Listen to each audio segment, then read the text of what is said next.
গণহত্যা আর নির্যাতন চালিয়ে ১১ লাখ রোহিঙ্গা বাংলাদেশে পাঠানোর পর থেকেই একের পর এক উস্কানিমূলক কাজ করে যাচ্ছে মিয়ানমার।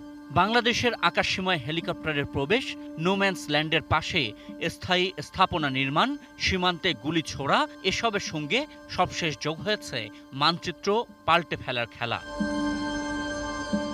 বাংলাদেশের স্থলভাগের শেষ সীমানা সেন্ট মার্টিনকে গত অক্টোবরে মিয়ানমারের একটি সরকারি দপ্তর মানচিত্রে নিজেদের বলে দেখায়। ঢাকার কড়া প্রতিবাদ এবং জাতিসংঘকে বিষয়টি জানানোর পর সেটি সংশোধন করে দেশটি। কিন্তু আবারও মিয়ানমারের বেশ কয়েকটি সরকারি ওয়েবসাইটে সেন্ট মার্টিনকে নিজেদের বলে দেখাচ্ছে তারা। এর প্রতিবাদ জানাতে এবং ব্যাখ্যা দিতে ঢাকায় কর্মরত মিয়ানমারের ভারপ্রাপ্ত রাষ্ট্রদূত অং খোয়াকে বৃহস্পতিবার ডেকে পাঠায় পররাষ্ট্র মন্ত্রণালয়। বাংলাদেশের পক্ষ থেকে কড়া প্রতিবাদের মুখে ভারপ্রাপ্ত রাষ্ট্রদূত বলছেন, খুব দ্রুতই ভুল সংশোধন করা হবে। তারা একমত আমাদের সাথে যে এটা কোনোভাবেই ঘটা উচিত হয়নি। তো আমাদের পজিশন হলো যে এটা উচিত হয়নি, কিন্তু তাতে ঘটেছে। এটা তোমরা ইমিডিয়েটলি এটাকে রেকটিফাই করো।